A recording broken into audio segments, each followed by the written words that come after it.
সেগুলো করতে বলছো। তোমাদের স্লোগান শুনে শুনে এখন যুবক ছেলেরা গিয়ে পূজায় অংশগ্রহণ করছে, করে না? কেউ ডাইরেক্ট পূজাই দিচ্ছে, কেউ গানের তালে তালে নৃত্য করছে, নাচছে, সর্বনিম্ন ওদের মেয়েদের সাথে ঘোষ গল্প করছে, কথাবার্তা বলছে, আর পূজার প্রসাদ খাচ্ছে। সবগুলোই হারাম, কোনটা ইমান ভঙ্গের কারণ। তারপর তোমার অসাম্প্রদায়িক সেই তথাকথিত অসাম্প্রদায়িক স্লোগান শুনে শুনে ছেলেগুলো কুকুরে জড়াচ্ছে, সিঁড়িকে জড়াচ্ছে, হারামে জড়াচ্ছে। তো ওদেরকেও ধরে এনে কোরবানের দিন গরুর গোশত খাওয়ানো কোন দুঃখে? ধর্মযাত্রার উৎসব সবার মনে থাকে না? আর কোরবানের গরু জবাই করা এটা আমাদের উৎসবের অংশ। ঈদের দিন নামাজ পড়া, কোলাকুলি করা আমাদের উৎসবের অংশ। তো জবাই করা করবে না, ঠিক আছে, মানে আল্লাহর নাম ছাড়া জবাই করলে ওটা খাওয়াই যাবে না। বিসমিল্লাহ আল্লাহু আকবার বলে জবাই হবে। এরপর ওদেরকে নিয়ে আসো, নেহারি খাওয়াই, কালা ভুনা খাওয়াই, লাল ভুনা খাওয়াই, আর গরুর কলিজা দিয়ে স্পেশাল রেসিপি খাওয়াই, নিয়ে আসো। বলবে না হুজুর এগুলো বলতে নয়, উস্কানি হবে, উস্কানি। ওহো, আমরা বললে উস্কানি আর ওরা বললে এটা সুশীলতা। এই ফাইজলামি তো মেনে নেওয়া যায় না। দিলে সবারটা সবাইকে দাও, না দিলে কারোটা কাউকে দিতে চাও না। ধর্মের জায়গায় রাখো, একজনের ধর্ম আরেকজনের কাঁধে চাপাতে এসো না। অদ্ভুত ব্যাপার, আমরা না মানে কাফের না মানে। এই যে বিগত 15-16 বছর পর্যন্ত বাংলাদেশে গর্ব করতো, শুধু বাংলাদেশ না, ইউরোপ আমেরিকা পর্যন্ত এগুলো গর্বের সাথে প্রচার করতো, দেখ মুসলমানের দেশে কি সুন্দর নারীর ক্ষমতায়ন রয়েছে। কিভাবে? দেখ সব জায়গায় এখন নারীর অগ্রাধিকার পাচ্ছে। রাষ্ট্রপ্রধান মানে সরকার প্রধানও নারী, বিরোধী দলীয় নেত্রীও নারী, সংসদের স্পিকারও নারী, কিন্তু জাতীয় মসজিদের খতিব পদটা বাকি। এটা দিলে তো আবার হুজুররা ঝামেলা করবে, এজন্য এই জায়গায় নারীর ক্ষমতায়ন করা যাচ্ছে না। বাকি সব জায়গায় দেখ নারী আর নারী আর নারী। ভালো কথা, তার মানে নারীর ক্ষমতায়নের মানে হলো সব জায়গায় নারীর উপরে রাখা আর পুরুষ তার নিচে থাকা। ভালো কথা। তাহলে আমেরিকার গণতন্ত্রের বয়স 200 বছর, বাংলাদেশের স্বাধীনতার বয়স মাত্র 53 বছর, তোদের বয়স হয় তার 200 বছর। 200 বছর ইতিমধ্যে এই যে জো বাইডেন এখন ক্ষমতায় আছে, ও হলো 46তম প্রেসিডেন্ট। নভেম্বর মানে রাত পার হলে তো নভেম্বরে যে নির্বাচন হবে, যে প্রেসিডেন্ট আসবে সে হবে 47 নাম্বার। পাগলা ট্রাম্পই আসুক আর বেডি কমলা হ্যারিসই আসুক, যে আসুক সে হবে 47 নাম্বার। আমার জানা নাই, আপনার এই হাজার হাজার মানুষের ভেতর থেকে কারো জানা থাকলে বইলেন।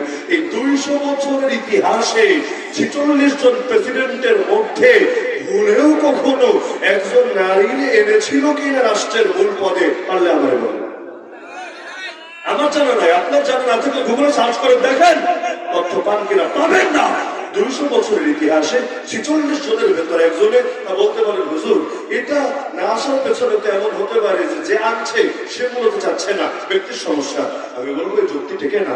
কারণ আমেরিকায় তো আমাদের মতো তাহাজ্জুদের থেকে নির্বাচন হয় না। আমরা তো মাশাআল্লাহ নেকামল শুভ কাজে দেখে দেরি করতে দেয়, এজন্য শুভ কাজ আমরা রাতের বেলায় সাইরা দিই, কষ্ট করে দিনের বেলা মানুষকে রোদে পোহানো, কষ্ট দেওয়ার কি দরকার? কিন্তু আমেরিকায় তো তাহাজ্জুদের টাইমে নির্বাচন হয় না, নির্বাচনের টাইমে নির্বাচন হয়, ওরা স্বাধীনভাবে ভোট দেয়। তাহলে নারীরা ভোট দিল না কেন? ইতিপূর্বে তো হিলারি ক্লিন্টন দাঁড়িয়েছে, নারীরা দাঁড়িয়েছে, দিল না কেন? সবসময় পুরুষরা ক্ষমতায় আনলো কেন? সারা দুনিয়ার মূলা দেখাইলা, নিজে মূলা খাইলা না কেন? ডাল মে কুছ কালা তো জরুর হয়। কালাটাকে, কালা হলো নবীজির হাদিস, আর আমি না মানতে পারি, তুমি না মানতে পারো বুখারীর হাদিস। বুখারী থেকে সহিহ হাদিস থাকে না জাল হাদিস থাকে, দুর্বল হাদিস থাকে না শক্তিশালী হাদিস থাকে। আসাহুল কুতুবি বাদা কিতাবিল্লাহ, আল্লাহর কোরআনের পর সবচেয়ে বিশুদ্ধতম গ্রন্থ বলা হয় এই সহিহ বুখারীকে। সহিহ বুখারীর মধ্যে আল্লাহর রাসূলের হাদিস আছে, নবী বলেছেন লা ইউফলিহা কওমুন ওয়াল্লাহু আমরাহুম ইমরাআতান। এর অনুবাদ করলে অনেক হুজুর চাকরি যাবে, বাস্তবতা চাকরি যাবে, কমিটিও সহ্য করতে পারবে না। অনুবাদ বলবো না, বাদ দেওয়া যাবে। মাশাআল্লাহ, টাঙ্গাইলের মানুষ তো সাহসী মানুষ, আর ধরা পড়ার লোকটা তো আরো বেশি সাহসী। বিশেষ করে হযরতের সোহবত যারা পেয়েছেন তারা সাহসী হবেন না, এটা আমি বিশ্বাস করি না। অনুবাদটা বলি নাকি? ওই জাতি কোনদিনও সফল হতে পারে না যারা কোন নারীকে নিজেদের রাষ্ট্রপ্রধান বানিয়েছে। এটাকে আমার কথা না রাসূলের কথা? এটাকে হাদিসের কথা না কোন মৌলবীর ফতোয়া? আল্লাহর রাসূলের সহিহ হাদিস। অস্বীকারের তো সুযোগ নাই, গায়ে লাগুক আর পিঠে লাগুক আর পেটে লাগুক, অস্বীকারের সুযোগ নাই। আর এটা আমি না বুঝতে পারি, তুমি না বুঝতে পারো, মার্কিনীরা ঠিকই বুঝেছে। কাফের মুশরিকরা পর্যন্ত অনেক ক্ষেত্রে আমাদেরকে এক লাইনে পাঠায়া নিজেরা আরেক লাইন ধরে রাখে, আমাদেরকে লাগিয়ে দিয়েছে খেলার পেছনে। খেলো আর খেলো, যত খেলবা তত কামিয়াব হবা। এই যে এখন হাফ প্যান্ট পরে মেয়েরা খেলছে, খেয়ে খেয়ে বিশ্বকাপ চ্যাম্পিয়ন হচ্ছে। বিশ্বকাপ মানে কি টাইপের বিশ্বকাপ এগুলো আমি বুঝিও না ভালো মতো, কোন এক লাইনের খেলা আর কি, ওই লাইনে ফুটবলে চ্যাম্পিয়ন হয়েছে, এখন গোটা দেশ তাদেরকে বাহবা দিচ্ছে, মাশাআল্লাহ মারহাবা। আরে তোমরা নারীরা থাকলেই তো আমরা এগিয়ে যাবো, কারণ তোমরা যদি হাফ প্যান্ট পরে খেলতে না নামতা, তোমরা যদি শর্টকাট কাপড় পরে তোমরা যদি ফুটবল নিয়ে ময়দানে না নামতা, তাহলে কি বাংলাদেশের ইজ্জত বাড়তো? গোটা দুনিয়ার বুকে কি বাংলাদেশের মানে মান মর্যাদা সমুন্নত হতো? তোমরা আছো বলেই তো আমরা সমুন্নত। এদেরকে রিসিভ করার জন্য এখন খোলা বাস বানিয়েছে, 2 তলা বাস, ছাদে ওইটা তোমরা দেখাও গোটা জাতিকে তোমরা কি পারো। ভালো কথা, তাহলে সফলতার দলিল হচ্ছে খেলার লাইনে এগিয়ে যাচ্ছে। কিন্তু ইসরায়েল আমেরিকা ওরা খেলে কখন? ওরা কি পরিমাণ সময় দেয় খেলার পেছনে? ইসরায়েলের আইন হলো প্রতিটা নাগরিককে বাধ্যতামূলক মিলিটারি ট্রেনিং নিতে হবে, বাধ্যতামূলক। এমনকি ছেলে হোক মেয়ে হোক, ছেলে হলে 2 বছর, মেয়ে হলে কয় মাস যেন, তাকে মিলিটারিতে জয়েন করে তাকে কাজ করতে হবে, কাজ। কারণ শুধু মৌখিক ট্রেনিং দিয়ে তার শিক্ষা পূর্ণতা পাবে না, প্র্যাকটিক্যাল ফিল্ডে সে অভিজ্ঞতা নিবে, প্র্যাকটিস করবে। কেন? দলিল কি? দলিল হলো ইসরায়েল তো হুমকির মুখে আছে, নিরাপত্তার দরকার, সতর্কতার দরকার। সবার যদি মিলিটারি ট্রেনিং থাকে, দেশের স্বাধীনতা ঠিক থাকবে, সার্বভৌমত্ব ঠিক থাকবে। যে আক্রমণ করুক, শুধু মিলিটারি লাগবে না, সাধারণ জনগণও মুক্তিযোদ্ধা হয়ে তাদের সঙ্গে কাঁধে কাঁধ মিলিয়ে এই বহিঃশত্রুর বিরুদ্ধে লড়াই করতে পারবে। ওরা বুঝলো, আমরা বুঝি নাই। এখন সকালবেলা যদি হুজুর দৌড়ায় না, কেন? কারণ ডায়াবেটিস হয়েছে, যদি দৌড়ায় একটু হাঁটে শরীর ভালো থাকবে। এলাকায় বলা বলে শুরু হবে, কি রে হঠাৎ করে হুজুর দৌড়ানো শুরু করলো কেন রে? হুজুরকে এবার জঙ্গিবাদে যোগ দিল নাকি? আর যদি কারাতে কংফুতে অংশগ্রহণ করে, এগুলো খেলা, খেলা। ওই অলিম্পিকে গিয়ে এগুলোতে গোল্ড আনে, এগুলোতে গিয়ে সিলভার কাপ আনে, মানে একটা দুনিয়া স্বাভাবিক খেলা। এই খেলা হুজুররা খেলুক। বিকেল বেলা যদি এমন হয় কারাতে প্রশিক্ষণ নিচ্ছে, কংফু প্রশিক্ষণ নিচ্ছে, দেখবেন পুরো এলাকার সব নেতার ঘুম হারাম হয়েছে। আরে এলাকায় মনে জঙ্গিবাদের ট্রেনিং হচ্ছে না। দরকার ছিল কি আর হলাম কি? খেলার ফজিলত তো হাদিসেও আছে। মুসলমানের খেলাকে নবী বলেছেন, মুসলমান ঘোর দৌড় পরিচালনা করবে, ঘোড়াকে ট্রেনিং দেবে, মুসলমান নিশানা ঠিক করবে, নিশানা। আল্লাহর সাহাবীরা, আল্লাহ রাসূলের সাহাবীরা এই হাদিসগুলোকে এত গুরুত্বের সঙ্গে আঁকড়ে রেখেছেন। এক মুরব্বী সাহাবী বুড়া বয়সে তিনি তীরন্দাজি করছেন, পাশে এসে লোকের অবাক, এই বুড়া বয়সে, এই বয়সে আপনি তীরন্দাজি করছেন, জিনিসটা কেমন না? মানে যেটা স্বাভাবিক না, ওটা হঠাৎ দেখলে তো কেমন লাগবে? যুবকরা মোটরসাইকেল চালায় স্বাভাবিক, মনে করেন একজন 80 বছরের মুরব্বী R15 এমনি রাস্তায় টান দিল বা রয়্যাল এনফিল্ড দিয়ে নামলো, আপনার কিন্তু একটু কেমন কেমন লাগবে না? মুরব্বী এই বয়সে কি করে? তো দেখা যায় এটা মানুষের নজরে লাগে।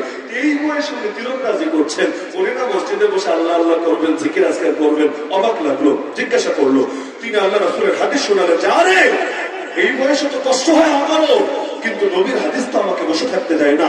নবী বলেছেন, মানে আলিমার রিমায়া, যে ব্যক্তি তীরন্দাজি শিখলো এরপর ভুলে গেল, ফালাইসা মিন্না, সে আমার উম্মতি না, ও আমার উম্মত পরিচয় দেওয়ার যোগ্যতাই রাখে না। এই বুড়া সাহাবী বাচ্চাদেরকে ধরেছে, তোমরা জিহাদে যাচ্ছ, আমাকেও দিতে হবে। বাচ্চারা বলে, আব্বাজান এই বয়সে কি বলো? নবী যতদিন ছিলেন আপনি তার সঙ্গে জিহাদ করেছেন, এরপর আবু বকর রাদিয়াল্লাহু আনহু যতদিন খলিফা ছিলেন তার সঙ্গে জিহাদ করেছেন, এরপর ওমর রাদিয়াল্লাহু আনহু জামানা প্রায় 1 যুগ, তখনও তার সাথে জিহাদ করেছেন। এখন উসমান রাদিয়াল্লাহু আনহু আমিরুল মুমিনিন, এই বয়সে আপনি কষ্ট না করলেও চলবে, আপনি মুরব্বী হয়েছেন। আমরা এই কয়েকজন আপনার টকবকে নওজোয়ান ছেলে আছি, আমরাই আপনার পক্ষ থেকে হক আদায় করবো, আপনি এখানে দোয়া করবেন। তিনি বললেন, আরে বসে থাকতে চাইলেও রবের আয়াত আমাকে বসে থাকতে দেয় না। এই আয়াত, ইনফিরু খিফাফান ওয়া সিকালা ওয়াজাহিদু বিআমওয়ালিকুম ওয়া আনফুসিকুম ফি সাবিলিল্লাহ। হালকা হও আর ভারী হও, হালকা হও আর ভারী হও, বের হয়ে যাও আর জান আর মাল নিয়ে আল্লাহর পথে জিহাদ চালিয়ে যাও। যখন হালকা ছিলাম, শরীর হালকা ছিল, তখন নেমেছি।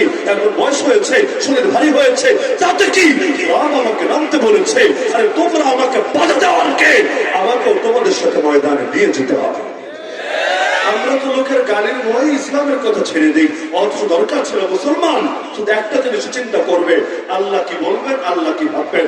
আল্লাহ যদি খুশি থাকে, দুনিয়ার কে কি বললো কিচ্ছু আসে যায় না। তায়েফের ময়দানে আমার রাসূল যখন পাথর খেতে খেতে রক্তাক্ত, ফেরেশতা পর্যন্ত সহ্য করতে পারছে না, এসে অনুমতি চাচ্ছে, তখন আমার রাসূল আল্লাহকে বলছে, আল্লাহুম্মা ইল্লাম ইয়াকুন বিকা গাদাবুন আলাইয়া ফালা উবালি।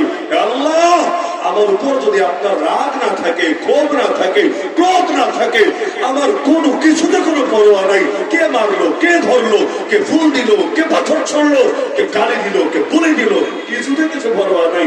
আমার শুধু পরোয়া না জানি আপনি নারাজ হয়ে যান আমার উপর। হ্যাঁ, গায়রা আন্না আফিয়াতাকা ইয়া উসাউলি, আপনি যদি নিরাপত্তা দেন এটি আমার জন্য সহজ, কিন্তু আল্লাহ আপনি যদি রাজি থাকেন দুনিয়ার লোক কি করবে এটা আমার কোনই পরোয়া না। এক জিহাদ নবীর আঙ্গুলকে লেগেছে, আঙ্গুলকে ধরে, আঙ্গুল কি আর কথা বোঝে? আঙ্গুলকে ধরে নবী বলছেন, বুখারীতে আছে, ওয়াহাল আনতি ইল্লা ইসবাউন তাবিতি ওয়া ফি সাবিলিল্লাহি মা লাকিতি। আরে তুই তো একটা আঙ্গুল মাত্র, রক্তাক্ত হয়েছে, সাথে কি? যা হয়েছে আল্লাহ রাস্তায় তো হয়েছে, আল্লাহ রাস্তায় যা হয়েছে এর চাইতে বড় সৌভাগ্য হয় কি? কারণ দুনিয়াতে যারা আহত হয়, রক্তাক্ত হয়, শহীদ হয়, কিয়ামতের দিন তারা যখন উঠবে ওই অবস্থায় উঠবে। শহীদকে তো গোসলও দেওয়া হয় না, কেন? এই অবস্থায় তো কিয়ামতের দিন দাঁড়াবে আল্লাহর সামনে, তখনও গা থেকে রক্ত পড়তে থাকবে, রক্তের রং দুনিয়ার রক্তের মতোই হবে। তবে নবী বলেন ঘ্রাণ বের হবে মুশকিল করে। শহীদের রক্ত পর্যন্ত এত দাবি, এজন্য ইসলামের জন্য কোরবানি দিলে সমস্যা কি? দরকার তো ছিল দুনিয়ার বাতিলের চোখে চোখ রেখে কথা বলা, আর আল্লাহর দ্বীনের কথা বলা। তোদের চোখে যদি মৌলবাদ হয়, আরে তোরা আমাদের মৌলবাদী বলে গালি দে, কিচ্ছু আসে যায় না। আরে আল্লাহ তাআলার কোরআন থেকে আসা জিহাদের কথা বলা যদি তোদের চোখে জঙ্গিবাদ হয়, আরে খেলাফতের কথা বলো যদি তোদের চোখে সাম্প্রদায়িকতা হয়, আমরা তোদের সব গালি মাথা পেতে নিতে রাজি আছি। তো গালির ভয়ে আল্লাহর দ্বীনের একটা কথা এখন বলতে পারে সময় নষ্ট করার দরকার নেই, মানুষের ধৈর্য ফুরিয়ে যাচ্ছে। আসমানের উপরে বা মাটির নিচের কথা বললে ধৈর্য আর একটু থাকতো আর কি, এজন্য অল্প সময় আমি শেষ করে দেবো। তো বলছিলাম যে মুসলমান একজন আরেকজনের জন্য এমন বিল্ডিং এর মতো হবে যার একাংশ আরেকাংশকে সুক্রিয়া করবে। নবী তো জানিয়েছেন, পারছি না কেন? না পারার কারণে কি ক্ষতি, এটা বলে আলোচনা শেষ। বাংলাদেশে পতিতলয় খোলা আছে নাকি না? একটা দুইটা না, অনেকগুলো। ওগুলোকে সরকার লাইসেন্স দিয়েছে, লাইসেন্সটা নিরাপত্তাও দিয়েছে। ভাঙতে যান, দেখেন ভাঙতে পারেন কিনা। পুলিশ প্রয়োজনে গুলি চালাবে আপনার মধ্যে, টিয়ার সঙ্গে ছত্রভঙ্গ করে দেবে, জঙ্গি মামলা দিয়ে জেলে ঢুকাবে, বহু টর্চার করবে। এখন যদি জিজ্ঞাসা করেন পতিতলয় খোলা কেন, এতে দেশের কি ফায়দা, জনগণের কি ফায়দা, বিজ্ঞানের দৃষ্টিতে কি ফায়দা? কোন যুক্তি নাই। যুক্তি কি দিবে জানেন? এটা ভাই গণতান্ত্রিক দেশ, সকল ক্ষমতার মালিক জনগণ, জনগণ চেয়েছে তাই খোলা রাখা হয়েছে। বিড়ি সিগারেটের মতো আর কি, সিগারেটের গায়ে ওয়াজ লেখা থাকে, বাংলা ওয়াজ। এই ওয়াজের জন্য পয়সা দেওয়া লাগে না। কি ওয়াজ? ধূমপান স্বাস্থ্যের জন্য ক্ষতির কারণ, তো বেচস কেন? কোম্পানি শৃঙ্খলা করিস না কেন? বলবে কি করবো, যদিও বৈজ্ঞানিক ভাবে ক্ষতিকর, জনগণ চেয়েছে তাই দিতে হয়েছে। জনগণের মাথার উপর কাঁঠাল রেখে ওই কাঁঠাল ভেঙে ভেঙে খায়। তো এখন জনগণ চেয়েছে তাই বিড়ি সিগারেট বেচে, জনগণ চেয়েছে তাই নাটক সিনেমার মধ্যে অশ্লীলতা চলে, জনগণ চেয়েছে তাই দেশের মধ্যে অপসংস্কৃতি, যাত্রাপালা, গান বাজনা সব চলে, জনগণ চেয়েছে সিনেমা হল খুলে রেখেছে, জনগণ চেয়েছে এই চুক্তি দিয়ে পতিতলয় খুলে দিয়েছে। বাকিগুলো বাদই রাখেন, এক পতিতলয় দিয়ে বোঝেন পতিতলয় কোন জনগণ চেয়েছে, কোন জনগণ? ওই জনগণ থাকে কই? টাঙ্গাইলে থাকে, ঘাটাইলে থাকে। আজকে আমি গ্যারান্টি দিয়ে বলছি, গণভোটের আয়োজন করুন, গণভোট। 18 কোটি মানুষের অধিকাংশই বলবে আমরা পতিতালয় চাই না, এটা আজীবন করবো। আমি গ্যারান্টির সাথে বলতে পারবো এই দেশের 1% মানুষ, 18 কোটির 1% কিন্তু কম না, ওই 1% মানুষও পতিতালয়ের পক্ষে প্রকাশ্যে মত দেবে না, প্রকাশ্যে এর পক্ষে গণভোট দেবে না। এমনকি হারুন আঙ্কেল টাইপের কেউ যদি থাকে তারাও প্রকাশ্যে পতিতালয়ের পক্ষে বলবে না। গোপনে গোপনে যাই করুক আর লিঙ্ক ভাইরাল হবে, প্রকাশ্যে এই সাহস নাই যে এই দেশে বসে পতিতালয়ের পক্ষে কথা বলবে। যা চায় নাই তাও দিয়ে রেখেছে, জনগণ চেয়েছে এটা ধরে। যা চেয়েছে সকলে, আমি চেয়েছি, আপনি চেয়েছেন, টাঙ্গাইলে সবাই চেয়েছে, বাংলাদেশে সবাই চেয়েছে, কি সেটা? নবীর পরে নবী নাই সংসদে, কাফের কাফের। এই তো মাশাআল্লাহ, আমার ভালো লাগছে না, আপনারাই বলে দিতে পারছেন। তো সবাই চায় কাদিয়ানীদের কাফের ঘোষণা করা, সবাই চায়। আর খালি কাদিয়ানীদেরও আমরা চাই না। কাদিয়ানি দেশে কয়টা? 10,000, 20,000, 50,000, 1 লাখ, 2 লাখ, 10 লাখে ধরলাম, 50 লাখে ধরলাম। তো 18 কোটি থেকে 50 লাখ বাদ দেন, বাকি থাকে কত? 17 কোটি 50 লাখ। এই 17.5 কোটি মানুষ যদি কারো পক্ষে থাকে, 50 লাখ তার বিপক্ষে গেলে তার কিচ্ছু আসে না। এমনকি যে এলাকাগুলোতে কাদিয়ানি বেশি, যেমন পঞ্চগড় যান, আহমদনগর একটা গ্রাম আছে, আমি নিচে দেখে এসেছি, এত বিশাল গ্রাম, জেলখানার দেয়াল আর কি উঁচু, এর চাইতে বেশি উঁচু দেয়াল দিয়ে পুরো গ্রামটা সুরক্ষিত। এর ভেতরে কাদিয়ানিদেরকে রাখে, যেখানে যে কাদিয়ানি হয় তাদের প্রত্যাবাসন করে এই জায়গায় এনে। ভালো কথা, ওই এলাকায় পুরাটা দেখে আমার দিলে কিন হয়েছে, ওই এলাকায় যারা এমপি পদপ্রার্থী, একটা কাদিয়ানিও যদি ওদেরকে ভোট না দেয় আর বাকি সবাই তারে ভোট দেয়, আর ওর এমপি হতে দুনিয়ার কিচ্ছুতে আটকে থাকবে না। কাদিয়ানি কয়জন, এই কয়জনের খুশি না খুশি বিষয় না, সব জনগণ চায় যে ওরা এই ধোকাবাজের পরিচয় ব্যবহার না করুক, কারণ এটা ধোকা না। যে মুসলমান না সে মুসলমান পরিচয় কেন দেবে? বিএনপি যদি আওয়ামী লীগের পরিচয় দেয়, আওয়ামী লীগ যদি বিএনপির পরিচয় দেয়, ওরে দলের বাকিরা ধরে পিটাবে না কেন? ধোকা। তুমি যেটা না সেটা তুমি দিবা কিসের জন্য? তাহলে সে তো মুসলমান না, তাহলে তার রিলিজিয়াস পরিচয়ের মধ্যে মুসলমানের কথা থাকবে কেন? চাই সবাই অবশ্যই ঘোষণা করা হোক, করা হচ্ছে না। আচ্ছা, আপনারা কি সুদ ভিত্তিক অর্থনীতি চান না সুদ মুক্ত অর্থনীতি চান? কোর্ট কাছারি মানুষের আইন দিয়ে চলবে এটা চান না আল্লাহর আইন দিয়ে চলবে এটা চান? এরকম একটা সবাই কম দেখে উদাহরণে যাচ্ছেন, একটা করে মত নেন, দেখবেন অধিকাংশ মানুষ ইসলামই চায়, দ্বীনই চায়, আল্লাহকেই চায়, আল্লাহ রসুলের আদর্শকেই চায়, লা ইলাহা ইল্লাল্লাহ মুহাম্মাদুর রাসূলুল্লাহ এই কালেমা সব জায়গায় বাস্তবায়িত হোক এটাই চায়। এমনকি যারা ঠিকমতো ৫ ওয়াক্ত নামাজ পড়ে না ওরাও চায়, যাদের মুখে দাঁড়িয়ে নাই তারাও চায়, যারা রমজান মাসে সব রোজা রাখে না তারাও চায়, কারণ জানে ইসলাম শান্তির ধর্ম। ইসলাম যেখানে আসবে শান্তি নিয়ে আসবে, যেখান থেকে ইসলামকে বাদ দেওয়া হবে ওখান থেকে শান্তিও বাদ হয়ে যাবে। ইসলামই তো একমাত্র পথ, মুক্তির এক পথ, ইসলামী শরীয়ত, ইসলামী খেলাফত। সবাই চায়, চায় না কেন? উদাহরণ বুঝতে পারছেন? পতিতালয়ে চায় না, তাও খুলে দিয়েছে।